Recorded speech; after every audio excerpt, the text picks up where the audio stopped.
Hello everybody, thank you for joining us. My name is David Lefevre. Welcome to this webinar on Epigeum's University Leadership and Management Programme. This is me on the left. My name is David Lefevre. I'm one of the co-founders of Epigeum, and I'm here with my colleague Sarah, who's going to give you a demonstration of the course. So I'm going to give an overview of Epigeum for the first part. So I'll be delivering the first part of the webinar, explaining a bit more about Epigeum, a bit more about the background to the course. I'll then be saying goodbye and handing over to Sarah, who is actually going to show you the course and then talk about some of the benefits of using the course. So let's get started. This is our agenda. So first of all, some background to Epigeum, because Epigeum is a fairly unique organisation. Then give an overview of the University Leadership and Management Programme. And then I'll hand over to Sarah, who will give a demonstration, talk about the benefits, and at the end we'll take any questions. If you do think of a question as you go along, please type it into the box within the webinar software, and we'll try and answer as we go along or answer the questions at the end. So first of all, about Epigeum. So Epigeum was founded in 2005 as a spin-out from Imperial College, and it's now owned by Oxford University. So the company is very much formed out of Imperial College. So I have a position there where I run a Department of Educational Technology. We were trying to develop expensive online courses. We found out that it was very expensive to do it ourselves at Imperial College. So we came up with this model of working together with other institutions and co-developing courses to share the cost for everybody. And what we found was by universities working together, we can also produce courses which are of higher quality than any institution working on their own. So we'll talk a bit more about the development process later, but that's where tells you where Epigeum came from and why it developed this fairly unique way of working. Moving on to the second bullet point, so Epigeum has been going for 10 years now. It's been building around 10 courses a year and keeping these updated. So we now have roughly 100 online courses, and they're designed to transform the way in which universities and colleges support their core activities of research, teaching and learning. So how to do research, how to teach, how to study, and in this case, how to manage groups within the university environment. So global experience. So from the very beginning, Epigeum has taken a global outlook on academia. So we came out of a UK university. We're based in London. We work with most of the universities in the UK now, but we also work on a global scale. We work a lot in Australia, US, Canada, Malaysia, Singapore, Hong Kong, increasingly Northern Europe, and as you can see from this map, lots of other countries too. So now we'll just show you a short presentation on how Epigeum develops courses, because it's fairly unique, and this will show you how the University Leadership Management courses were originally developed. So I'll press play. It's a short 2-minute presentation, and I hope you enjoy it. The story of an Epigeum course. We come up with an idea and we consult widely to develop and fine-tune it. We commission a team of expert authors to write it and a team of expert reviewers to help them. We commission a lead advisor who gives strategic vision and leadership. And we bring together a team of universities who form a development group to give feedback on our plans and prototypes and to make sure the product meets their needs. The collaborations we build are drawn from across the world and often involve input from over 50 academics, as well as our team of in-house specialists, because we believe that collaboration and iteration are the key to producing truly innovative and effective products. So we bring everyone together for a launch workshop at the start of each project. It's a great mixing pot where the creative juices can flow and expertise can be shared. We provide a week-long training course for our writing team to make sure they're able to get the best out of the online medium. and we provide plenty of opportunity for sampling and feedback along the way through a detailed peer review process. In fact, a typical product goes through at least 5 iterations before it's ready to be built by our in-house developers. Together, we're more than the sum of our parts, and our unique and rigorous product development process gives all collaborators access to groundbreaking courses they couldn't have created alone. Here's what some of our customers have to say.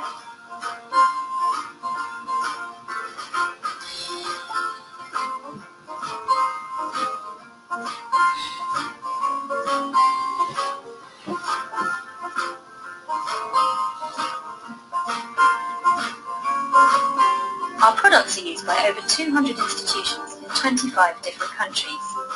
To find out more about the collaborations we're currently building, click on the Next Steps button or get in touch with us direct. We'd love to work with you.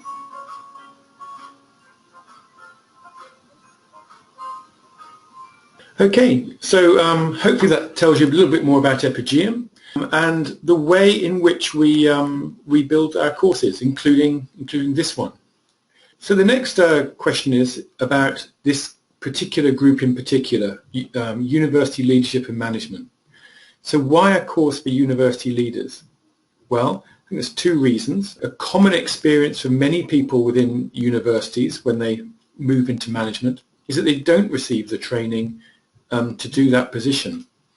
So as you move into a management position, you may be moving from a research position or a teaching position or administrative position, and you're not trained in the basic management skills required to effectively manage and lead teams, whether it's more procedural skills such as managing budgets, managing finance, conducting reviews, reporting on your team's progress, etc., or more leadership skills such as visioning, creating strategies, etc. So a common experience is that you're put into a management role which requires a particular set of skills in order to perform that role effectively, and you're not given the training. That's the first reason. The second reason is that many of the leadership and management programs out there are designed for a generic audience. They're not specific to higher education. And therefore, they don't take into account many of the quirks within a university, such as academic freedom, the nature of the student relationship, the need for public engagement and public good, etc. And this training is becoming increasingly important because universities and colleges are increasingly complex and are operating within fast-moving environments. Leaders need to identify, reflect on and tackle with confidence many of the challenges facing the manager within the HE context. There's also a need for managers to conduct a critical analysis of their own leadership and management skills. And finally, how feasible is it to implement and monitor departmental strategies which are aligned to the university's mission and culture? So it's an environment which poses many difficult challenges. It's an environment in which training is not normally provided, or when it is available, it's not specific to the higher education context. And that's the issue that this course aims to address. Who is it for? Well, it's for leaders and aspiring leaders working within universities and colleges. So it's for senior academic staff who are perhaps given heads of department positions or become principal investigators on a larger complex research project. It's for senior support staff, perhaps people who are sort of leading teaching support services or research management offices, or more general administrative management, and also for research leaders. So the program covers topics common to a management syllabus. So you'll find, as you'll see later, we have courses on budgeting, on leadership, on managing people, etc. But with a specific focus on the challenges faced by leaders in higher education. So it's been written by people who within higher education who are expert in managing within higher education, is built from within the sector for the sector, from scratch. The program consists of 6 online courses, which includes 21 hours of online content and 39 hours of additional portfolio activities. The courses have an in-depth focus on key elements of practice, including leadership theory, working with university cultures, team management, strategic planning and resource management. The University Leadership Management Programme can also form part of an accredited course programme, for example with the Institute of Leadership and Management. And this is the way many people use the course. They embed it within an existing programme of study in order to enhance that programme. Okay, so the lead advisor was Professor David Watson, who was a Professor of Higher Education and Principal at Templeton College, University of Oxford. And before that, he was a Professor of Higher Education Management at the Institute of Education, where amongst other things he helped run the MBA in Higher Education Management. Also working on the project was Professor Peter McCaffrey, Deputy Vice-Chancellor at London Met, and Professor Robert Birnbaum, who was formerly a Vice-Chancellor of a number of universities and was a Professor Emeritus at the University of Maryland, where his speciality is on higher education management. So an expert team of advisors and also authors. And here you can see the various authors. And on the left here you can see the course titles. So the first one is an introduction to the university context. Second module is on leadership and management. The third one is university cultures and organisational management, which includes organisational change. Then we have a course on strategic planning, managing people and managing resources. And managing resources includes the financial aspects of that, such as budgeting, etc. These are the universities that came together to help build this group. So as you can see, it's quite an international group of universities. This is a key slide. So how can the courses be used? Well, I think once Sarah gives the demonstration, it will become clearer. But there's 3 basic ways. They can be used as standalone courses, where your staff can access them on demand at a time and place of their choosing. Alternatively, you can use them with tutors in a more structured program, where a group of students will start together, progress together, finish together, and are supported throughout by a tutor who will guide them, give them feedback, mark assignments, etc. And thirdly, they can be used as part of a blended learning program, which is quite common, where students will take the courses online and then meet face-to-face to talk about how the learning material can be applied within a particular context. So the courses can be used in a flexible manner, and actually universities often deliver the courses in all 3 ways. Now you'll see much more about this in a minute, but the courses are highly interactive, multimedia, a lot of case studies, lots of feedback, and I think I won't dwell on this slide. I think Sarah will give you a good demonstration shortly. Okay, so that's my sort of overview about what Epigeum is, who this course is for. It's a set of very high quality courses. I guess the final thing to say is that should you want to use the courses, Epigeum has a friendly staff who will help you implement them, help you create a plan. So this isn't a transactional process. If you're interested in the courses, then Epigeum will really help you use them effectively. Okay, I hope this is of interest to you, and I think now we'll move on to the highlight of the webinar, which is to actually see the courses for yourselves. So I'll hand over to my colleague Sarah Vaughan. Hi everybody, I'm just going to start a demonstration of the program for University Leadership and Management, and I'll show you our courses in our hosted solution. So this is how our programs do look in our hosted solutions. These might look a little bit different if you have them, because most universities choose to host it in their own learning management system. So here you can see the 6 courses that David has mentioned. I'll show you a few different screens from the various courses listed here. So first I wanted to show you this welcome screen. All of our courses have a welcome screen to give students a brief introduction to what they can expect. So here you have the course authors, lead advisor, and also the accessibility advisor. Here you can see also the list of supporting universities. As you saw in the video and as David mentioned, these are the universities that were involved in the collaboration to create the program. So now to give you an idea of some of the program's features, let's start by looking at the screen entitled To Be or Not to Be, which is part of the Leadership and Management course. At the top of every screen we have a learning outcome. This indicates what is going to be covered in the screen and what participants should have learned or should be able to do after completing the screen.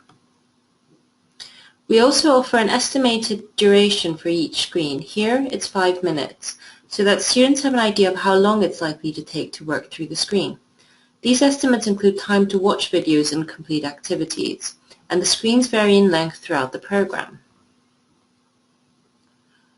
On the right-hand side of many of the course screens, there are little clickable boxes, or as we refer to them, pods, containing extra information about the main screen content, as well as optional activities, as you see here, documents to download, and definitions of key terms. So on this screen we have the optional activity pod, which contains a supplementary activity to enrich and broaden learning. These pods often involve reflection and application to your own situation. We also use icons to highlight key points on each screen. For example, on this screen we have a couple of icons I can point out. These highlight the ongoing themes of personal reflection and pragmatism, which are woven throughout the course. In this case, personal reflection is in the form of the seesaw activity, which is also highlighting the need to be pragmatic about your ability and inclination to take such a senior position. So this activity that I just mentioned is a reflective activity which asks participants to literally weigh up the pros and cons of accepting a senior position. Participants can then drag and drop up to 6 items onto either side of the scales that represent significant motivators or demotivators onto the relevant side.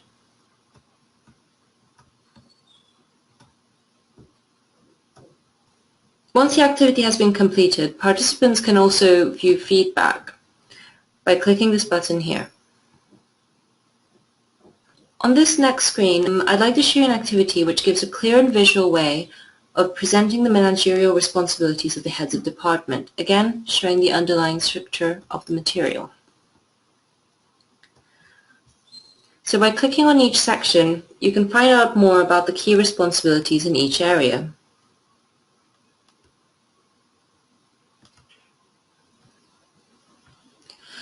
To the right-hand side of this activity, you can also see a research summary pod, which contains information from seminal management work, emphasizing that the courses are grounded in solid and relevant research.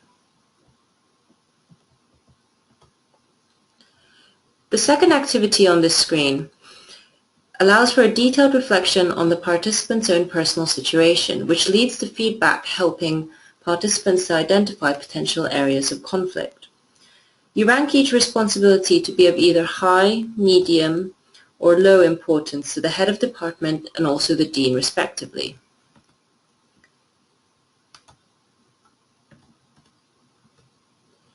You can then view feedback tailored to the specific choices you have made. So this is a screen on becoming an effective academic manager and managing the departmental meeting. So there's a lot of generic material on decision-making and management literature, which David did mention, but the opening of the screen here sets this clearly in the context of decision-making for academics, which is highly discussion-based. This first activity provides some basic information on a head of department's responsibilities in terms of meeting sharing.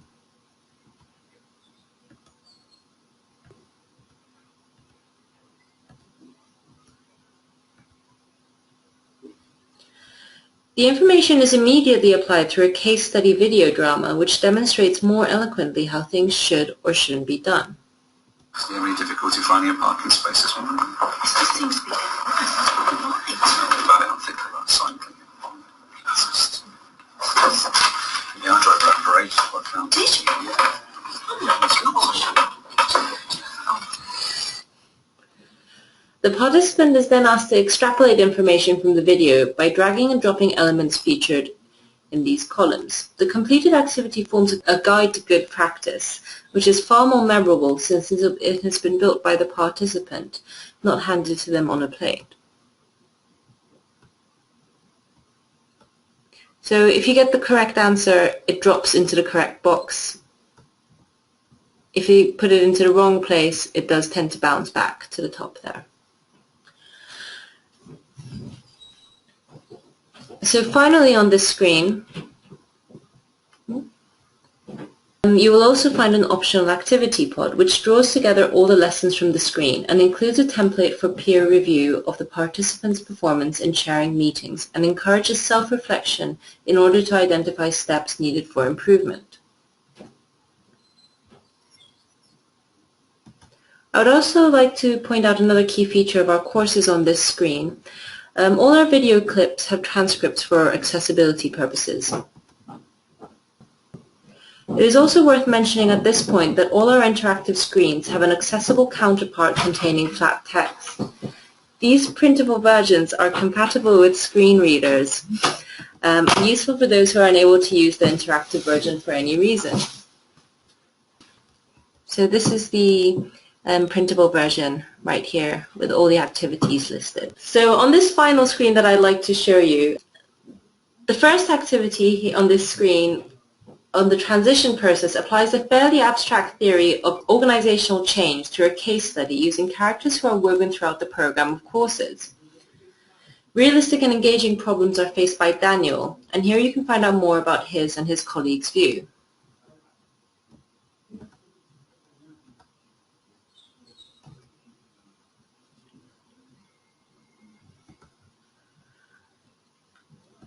The second activity follows on the first one in the form of a reflective quiz, and participants are immediately asked to reflect on and question the scenario in order to identify the problem and possible ways of mitigating.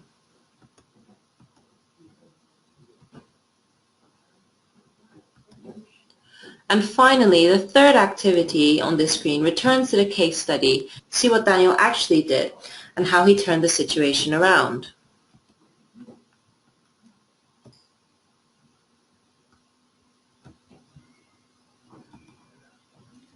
A positive outcome is reached, and this shows an excellent way of modeling good practice. There is also a useful advice pod on this screen. So these pods contain additional tips that supports the content of the screen. This one contains an embedded video from TED with supplementary advice on the transition process. So I hope I've given you a good taste of the program content and some of the pedagogical features with this demonstration. If you have any questions, please do note them down now or feel free to contact Epigeum after the webinar. Now I just want to go into some feedback that we have received for the course. So this was from Professor Jill Jameson from the University of Greenwich.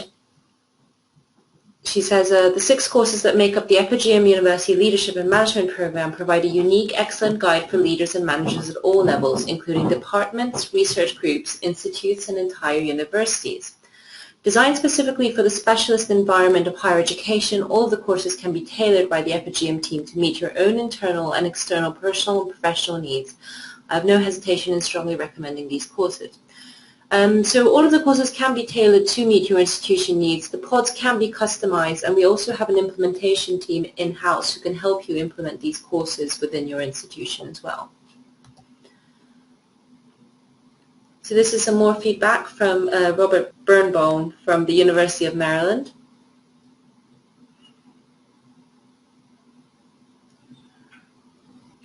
And finally, I'd like to go on to some of the benefits of the program. So they respond to the changing environment and increasing demand for more online options. There's flexibility. So because they are online, staff can access them anywhere or anytime through any device.